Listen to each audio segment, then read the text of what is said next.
अस्सलाम वालेकुम dear students, उम्मीद है आप सब बिल्कुल खैरियत से होंगे। बच्चों, हम पढ़ रहे हैं डीएनए रेप्लिकेशन। डीएनए रेप्लिकेशन की प्रोसेस आपको अच्छी तरह से समझ आ गया होगा। बच्चों, फाइनल जो बातें डीएनए रेप्लिकेशन के मतलब हैं वो आज हम करने वाले हैं। वो ये हैं बच्चों की डीएनए रेप्लिकेशन जो है वो हाईली एक्यूरेट है। इसको हम फाइडेलिटी ऑफ डीएनए रेप्लिकेशन कहते हैं। Fidelity of DNA replication।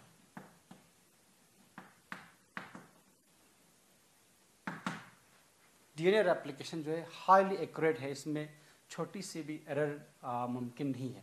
बहुत ही कम चांस है डीएनए रेप्लिकेशन के दौरान एरर होने की, क्योंकि एक सिंगल बेस चेंज अगर हो गया डीएनए रेप्लिकेशन के दौरान तो आगे जाके वो एक ड्रास्टिक चेंज ला सकता है। इसके बारे में आइंदा आने वाले किसी मौके पर इंशाल्लाह बात करेंगे कि किस तरह से डीएनए में आने वाली छोटी सी चेंज, छोटी सी म्यूटेशन आगे जाके कितना ख़तरनाक साबित हो सकते हैं। इसलिए डीएनए रेप्लिकेशन को हाईली एक्यूरेट रखा गया है। ठीक, तो एक्यूरेसी मेंटेन रखने के लिए डीएनए रेप्लिकेशन के बाद क्या होता है बच्चों की प्रूफ रीडिंग मैकेनिज्म होती है। प्रूफ रीडिंग उस प्रोसेस को कहा जाता है जिस दौरान जो गलतियां हैं, जो एरर्स है, उनको रिमूव किया जाता है। मान लो अगर आपने एक इंग्लिश में एक कंपोजिशन लिखी, एक आर्टिकल लिखी, तो फिर लिखने के बाद आप किसी इंग्लिश जानकार को, इंग्लिश एक्सपर्ट के पास वो भेज देते हैं प्रूफ रीडिंग के लिए। मतलब वो एक्सपर्ट देख लेता है कि इसमें कोई ग्रामेटिकल मिस्टेक है या इसमें कोई और मिस्टेक है, तो उन मिस्टेक्स को रिमूव करके उनको सही किया जाता है। उस प्रोसेस को प्रूफ रीडिंग कहा जाता है। तो डीएनए रेप्लिकेशन के दौरान भी प्रूफ रीडिंग हो जाती है। प्रूफ रीडिंग, ये प्रूफ रीडिंग वाला स्टेप जो है बहुत ही इंपॉर्टेंट स्टेप होती है डीएनए रेप्लिकेशन के दौरान। तो हल्का सा इसके बारे में आपको जानकारी दूंगा। एक एरर तो बच्चों आपको पता है कि डीएनए रेप्लिकेशन के दौरान, आपको मालूम है डीएनए रेप्लिकेशन के दौरान डीएनए पॉलीमरेज खुद से शुरुआत नहीं कर सकते, उसको एक आरएनए प्राइमर की ज़रूरत पड़ता है। तो डीएनए के बीच में एक ये आरएनए जो प्राइमर है उसका अगर वहाँ रहेंगे वो प्राइमर, तो वो एक किस्म का एरर है, बड़ा एरर है। इसलिए उस प्राइमर को रिमूव किया जाता है। उसकी जगह पर एक डीएनए उसमें सिंथेसाइज की जाती है। तो removal of primer and synthesis of DNA in place of RNA, वो डीएनए पॉलीमरेज फर्स्ट का काम है, आपको समझा दिया गया था। तो वो भी एक किस्म की प्रूफ रीडिंग है जो वो गलती को रिमूव करती है। इसके अलावा जो डीएनए पॉलीमरेज थर्ड है, जो मेन पॉलीमराइजिंग एंजाइम है, डीएनए पॉलीमरेज फर्स्ट है, वो भी डीएनए सिंथेसिस करता है। डीएनए पॉलीमरेज सेकंड है, वो भी डीएनए सिंथेसिस करता है। उन सब में एक एक्टिविटी अलावा है पॉलीमराइजेशन के अलावा, वो है बच्चों कि उनमें एक्सोन्यूक्लियस एक्टिविटी होती है। वो आप याद रखना, एक्सोन्यूक्लियस एक्टिविटी। एक्सोन्यूक्लियस एक्टिविटी उसको कहा जाता है। इस एक्सोन्यूक्लियस एक्टिविटी की मदद से क्या करता है, एक्सो मीन्स पेरिफेरी, बाहर, इंडो मीन्स अंदर, exo means periphery, side, nucleus means nucleic acid को तोड़ना या तोड़ने वाली एंजाइम को हम न्यूक्लियस कहते हैं। तो इस एक्टिविटी के तहत ये डीएनए पॉलीमरेज क्या करते हैं, डीएनए के एंड से जो बेसेस हैं उनको, न्यूक्लियोटाइड है, उनको तोड़ता है। तो वो तोड़ने की ज़रूरत क्यों पड़ती है, एक समझाता हूँ बच्चों आपको। यहाँ पर ये डीएनए रेप्लिकेशन हो रहा है, ठीक। तो यहाँ पर ये प्राइमर है, इसके बाद डीएनए सिंथेसिस हो रही है। टेम्पलेट पर ए है तो न्यू डीएनए में टी आएगा, टेम्पलेट पे टी है तो न्यू डीएनए में ए आएगा। तो अगर ऐसा आता है तो सही चल रहा है। लेकिन कभी कभार होता क्या है, यहाँ पर डीएनए सिंथेसिस के दौरान एक गलत बेस इसमें जुड़ जाता है। मान लो यहाँ ए आना चाहिए था, ए की जगह जी आ गया, ए की जगह जी आ गया, तो ये सही बेस पेयरिंग नहीं है। T always pairs with A, T के साथ ए कॉम्प्लीमेंट्री है, लेकिन यहाँ जी आया किसी गलती की वजह से। इसको कहते हैं हम बच्चों मिसमैच पेयरिंग इसको कहते हैं। तो डीएनए पॉलीमरेज जो है वो ऐसा कर रहा है, सिंथेसाइज कर रहा है, लेकिन जैसे ही गलत बेस यहाँ जुट जाती है, ये डीएनए पॉलीमरेज यहीं पर रुक जाती है, पास हो जाती है, हाल्ट हो जाती है, आगे नहीं बढ़ता, क्योंकि यहाँ पर गलती हो गई, गलत बेस इसमें जुड़ गया। तो यही रुकने के बाद वापस आती है, वापस कहाँ 3 prime to 3 5 prime, 3 prime to 5 prime वापस आता है। आने के बाद इस गलत बेस का जो फॉस्फोएस्टर बॉन्ड है T और G के दरमियान जो बॉन्ड है अब बना है उसको तोड़ता है। तोड़ने के बाद इस गलत बेस को रिमूव करते हैं। रिमूव करने के बाद यहां पर सही बेस लगा देता है, वो है A। तो जब मिसमैच हो गया तो डीएनए पॉलीमरेज थर्ड जो है वो वापस आती है, डीएनए पॉलीमरेज सेकंड भी वापस आएगा, फर्स्ट भी वापस आएगा, जो भी इंसान इसमें काम कर रहा होगा वो वापस आके इस गलत बेस को हटा के उसकी जगह सही बेस लगा देता है। तो गलत बेस जो कहां से हटा है, एंड से हटा है। एंड से हटाने का हम बताए एक्सोन न्यूक्लियस एक्टिविटी के तहत ये काम किया। लेकिन ये exonuclease activity 3 prime to 5 prime आने के बाद किया, इसलिए इसको कहते हैं हम बच्चों 3 prime to 5 prime exonuclease activity. ये काम डीएनए पॉलीमरेज फर्स्ट भी कर सकता है, सेकंड भी कर सकता है और थर्ड भी कर सकता है। तीनों डीएनए पॉलीमरेज जो बैक्टीरियल डीएनए रेप्लिकेशन में इन्वॉल्व होती है ये काम करता है। तो इस तरह से देखो गलत चीज हटा के सही बेस लगा देना ये प्रूफ रीडिंग है। ठीक, अच्छा ये प्राइमर रिमूव करना ये भी एक किस्म का प्रूफ रीडिंग है। तो प्राइमर तो 5 प्राइम से 3 प्राइम जाते जाते हटाता है DNA Paul third, DNA pol first, DNA pol first जो है वो प्राइमर को रिमूव करता है, इसकी जगह डीएनए सिंथेसाइज करता है। ये 5 प्राइम टू 3 प्राइम आते आते करता है। ठीक है, तो इस प्रोसेस को हम कहते हैं 5 prime to 3 prime exonuclease activity. ये सिर्फ डीएनए पॉल के साथ मखसूस है ये फंक्शन। 5 prime to 3 prime exonuclease activities can be done by DNA pol first, but 3 prime to 5 prime exonuclease activity ये तीनों डीएनए पॉलीमरेजेस कर सकते हैं। तो जो भी हो ये सब मिलके इस प्रोसेस के तहत जिसको हम प्रूफ रीडिंग कहते हैं, एरर जो है वो हटाते हैं, एरर कम करने की कोशिश करते हैं। That is why DNA replication जो है वो हाईली एक्यूरेट है। This is called fidelity of DNA replication. ये बात समझ में आ गया, ये बात कहना बहुत जरूरी था डीएनए रेप्लिकेशन के एंड पर। अब और एक इंपॉर्टेंट चीजें हम करने वाले हैं बच्चों, वो ये कि सॉरी डीएनए रेप्लिकेशन जो है वो सेमी कंजर्वेटिव कहलाता है। ये बहुत इंपॉर्टेंट पॉइंट है। DNA replication is semi conservative.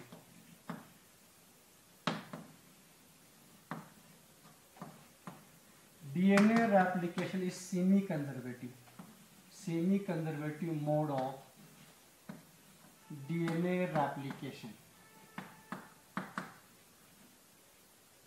ये बहुत ही इंपॉर्टेंट पॉइंट है। DNA replication is semi conservative.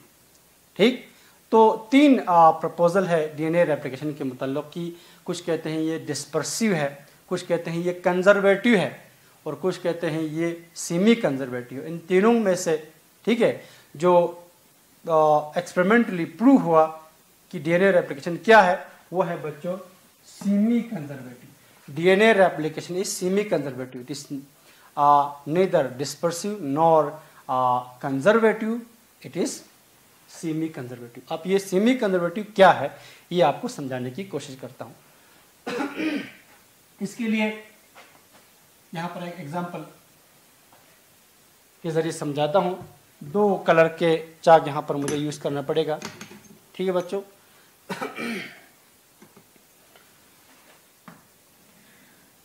एक सिंपल लेडर शेप का हम यहाँ डीएनए बनाएंगे आपको समझाने के लिए। मान लो बच्चों ये 2 स्ट्रैंड्स है डीएनए के, आपको मालूम है ये एंटीपोलर है, तो ये 5 प्राइम, ये उसका 3 प्राइम, ये 3 प्राइम, ये 5 प्राइम। ठीक, इनके बेस की सीक्वेंस भी बताएंगे हम यहाँ पर आपको, A T C G। तो A की कॉम्प्लीमेंट्री T है, T की कॉम्प्लीमेंट्री A है, C की कॉम्प्लीमेंट्री G है, G की कॉम्प्लीमेंट्री C है। इनके दरमियान हाइड्रोजन बॉन्डिंग भी दिखाता हूँ 3। ठीक, ये मान लो बच्चों ये आपका पेरेंट डीएनए है, this is your parent DNA. इसी की रेप्लिकेशन होनी, ये पेरेंट डीएनए है। तो रेप्लिकेशन के दौरान आपको पता है पहला काम ये होता है कि ये 2 स्ट्रैंड सेपरेट होती है डीएनए हेलिकेज की मदद से। अब हम इनको अलग दिखाएंगे। ये और ये सॉरी ये पेरेंट स्ट्रैंड का एक स्ट्रैंड, ये पेरेंट डीएनए का दूसरा स्ट्रैंड। ठीक, इसका रखेंगे ए टी सी जी, ये वाला ऐसा, तो ये वाला T A G C. Now the two strands of DNA जो है वो सेपरेट किया गया है डीएनए हेलिकेज की मदद से। ठीक है बच्चों, ओके। अब ये दो स्ट्रैंड है, ये दोनों टेम्पलेट का काम करते हैं। Both the strand acts as template, acts as guide for the synthesis of new DNA. जो नया डीएनए बनेगा इस पुराने डीएनए की स्ट्रैंड की सीक्वेंस के हिसाब से बनेगा। अब डायरेक्शन आपको पता है sorry, direction of the new DNA synthesis आपको पता है 5 प्राइम टू 3 प्राइम, ये याद रखना आपको। Synthesis of DNA always occurs in the direction of 5 prime to 3 prime. ठीक, तो 5 प्राइम टू 3 प्राइम कहां से आएगा इसका? यहां से शुरुआत होगा, यहां से आगे जाएगी। ये अलग चार्ट से बना रहा हूं क्योंकि ये नया डीएनए है, नया डीएनए ब्लू चार्ट से बना रहा हूं। ये इसका 5 प्राइम, ये उसका 3 प्राइम। बोर्ड सही नहीं है। ठीक, तो यहां पर कॉम्प्लीमेंट्री बेस पेयरिंग होगी, जी के साथ सी, सी के साथ जी, टी के साथ ए के साथ टी। तो यहाँ पर बॉन्डिंग बनाने की कोशिश करता हूँ, आप भी खुद भी बना सकते हो। ठीक, दूसरा स्ट्रैंड इस टेम्पलेट स्ट्रैंड पर बनेगा नया 5 प्राइम टू 3 प्राइम। तो यहाँ सी है तो यहाँ जी, यहाँ जी है तो यहाँ सी, यहाँ ए है तो यहाँ टी, यहाँ टी है तो यहाँ ए। यहाँ बेस पेयरिंग हो रहा है। तो ये बच्चों बना अब 2 डीएनए, ये 2 डीएनए बन गए। एक डीएनए से 2 डीएनए मॉलिक्यूल्स बन गए। इनको कहते हैं हम न्यू डीएनए या डॉटर डीएनए भी कह सकते हो, डॉटर डीएनए मॉलिक्यूल्स। ठीक, डॉटर डीएनए मॉलिक्यूल्स बन गए। एक डीएनए से 2 डीएनए बन गए। अब यहां देखना, ये जो येलो कलर से जो स्ट्रैंड बनाया, it belongs to the old DNA, parent DNA का है ये ओ। जब आप नए डीएनए में देखोगे तो 2 न्यू डीएनए मॉलिक्यूल में 2 न्यू डीएनए मॉलिक्यूल्स के हर एक के 2 स्ट्रैंड हैं। 2 स्ट्रैंड्स में से एक स्ट्रैंड जो है ये ओल्ड का स्ट्रैंड है। ठीक, ओल्ड डीएनए का स्ट्रैंड है। मतलब जब डीएनए रेप्लिकेशन होकर एक डीएनए से 2 डीएनए मॉलिक्यूल्स बने, तो नए बनने वाले डीएनए मॉलिक्यूल्स में ठीक एक स्ट्रैंड जो है वो पुराना ओल्ड का रहता है, ओल्ड का बच के रहता है। ठीक है, ओल्ड का इसमें कंजर्व रहता है। कंजर्वेशन मीन्स बचना। ठीक है, लॉस ना होना, लॉस नहीं हुआ, यहां पर है अभी न्यू डीएनए में। तो इसी प्रोसेस को हम कहते हैं, इसी मोड को कहते हैं हम semi conservative. Semi means half, यानी half of the parent DNA या half of the parent DNA remains conserved in the new DNA. ठीक, ओल्ड डीएनए में 2 स्ट्रैंड है, उन 2 स्ट्रैंड में से हाफ, आधा जो है कंजर्व हो रहा है न्यू डीएनए में। देखो ये इसमें ये वाला पार्ट ओल्ड का है, ये वाला पार्ट ओल्ड का है। इसी को कहते हैं हम semi conservative mode of DNA replication. ठीक, कि क्या during DNA replication 2 new DNA molecules are formed from old DNA, but in the new DNA half of the strand belongs to the old DNA या parent DNA. ठीक, या in other words half of the old strand ठीक remains conserved in the new DNA. This mode of replication is called semi conservative mode of DNA replication. और इस mode of DNA replication को, इस किस्म के DNA replication को experimentally prove किया था 2 साइंटिस्ट ने, मेसेल्सन एंड स्टॉल ने 1958 में। वो एक्सपेरिमेंट भी हल्का सा आपको बताने की कोशिश करेंगे ताकि आपको ये चीज समझ में आ जाए। तो this semi conservative mode of DNA replication was experimentally proved bye Meselson and stall. Meselson and stall, ये साइंटिस्ट का नाम याद रखना, 1958 में एक्सपेरिमेंटली प्रूव किया था उन्होंने semi conservative mode of DNA replication. ठीक है बच्चों, ओके। तो क्या किया मेसर्सन और स्टॉल ने बच्चों, वही ई कोलाई बैक्टीरिया जो कॉमन बैक्टीरिया है उन्होंने यहाँ यूज करते हैं वो। ठीक, एक कल्चर मीडिया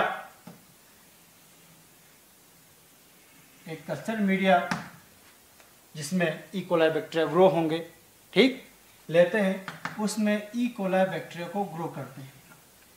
लेकिन इस कल्चर मीडिया में आपको पहले से ही बता चुका हूं कि कल्चर मीडिया में वो सारे रिसोर्सेस रखते हैं जो इस बैक्टीरिया को ज़रूरत पड़ता है, न्यूट्रिएंट इसमें रखते हैं। तो यहाँ पर नाइट्रोजन के सोर्स के तौर पर यहाँ अमोनियम क्लोराइड इस्तेमाल करते हैं।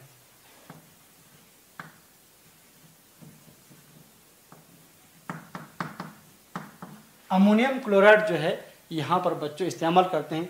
इस अमोनियम क्लोराइड में जो नाइट्रोजन है वो इस बैक्टीरिया को नाइट्रोजन के सोर्स के तौर पर ये बैक्टीरिया इस्तेमाल करते हैं। अब बाकी एलिमेंट्स की तरह उनको नाइट्रोजन भी ज़रूरत पड़ता है, तो नाइट्रोजन के सोर्स के तौर पर यहाँ क्या प्रोवाइड किया, अमोनियम क्लोराइड इस कल्चर मीडिया में। ठीक है, मगर इसमें जो नाइट्रोजन यूज किया वो नाइट्रोजन की एक हैवी आइसोटोप है N15 वाला आइसोटोप।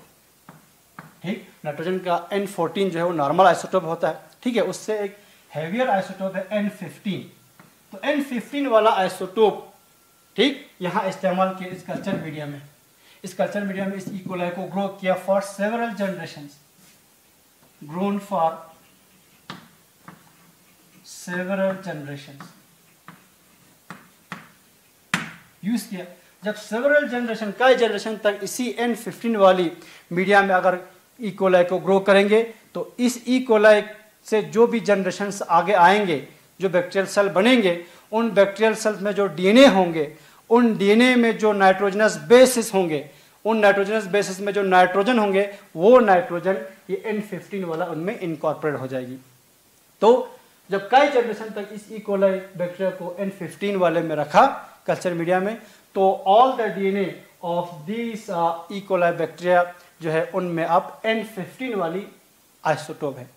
ठीक, इस डीएनए को, इन बैक्टीरिया से निकलने वाली डीएनए को आइसोलेट करने के बाद जब उनको सेंट्रीफ्यूज किया गया, आइसोलेट करने के बाद उनको सेंट्रीफ्यूगेशन किया गया, तो उनकी सेंट्रीफ्यूगेशन से, आपको मालूम है सेंट्रीफ्यूगेशन में क्या होता है, ठीक, सबस्टेंस जो है या मॉलिक्यूल जो है या कोई ऑर्गेनल हो, जो भी हो, on the basis of their size and density वो सेडिमेंट हो जाती है। तो यहाँ पर एक लेयर बनती है बच्चों, क्योंकि हैवियर आइसोटोप है नाइट्रोजन N15, इसलिए वो नीचे सेडिमेंट हो जाती है। ये N15 वाली एक लेयर बन जाती है डीएनए में, क्योंकि दो स्ट्रैंड है N15। ठीक, ये जो डीएनए है, ठीक, उसका यहाँ पर एक लेयर बन जाता है। इसके बाद कई जनरेशन तक N15 में ग्रो करने के बाद अब शिफ्ट किया जाता है इन ई कोलाई सेल्स को एक ऐसे कल्चर मीडियम में, ठीक, जिसमें होता है N14 आइसोटोप, वही अमोनियम क्लोराइड, मगर इस बार नॉर्मल नाइट्रोजन N14 वाली आइसोटोप यहां पर आप यूज करते हैं। ठीक, अब यहां मैं लिखता हूं ये जो डीएनए है, ठीक, इनमें जो डीएनए है वो ये पेरेंट डीएनए है, इनमें N15 है दोनों, क्योंकि ये N15 वाले मीडिया से आया है। इस N15 मीडिया से आने के बाद जब N14 में ग्रो किया, N14 में ग्रो किया फॉर वन जनरेशन,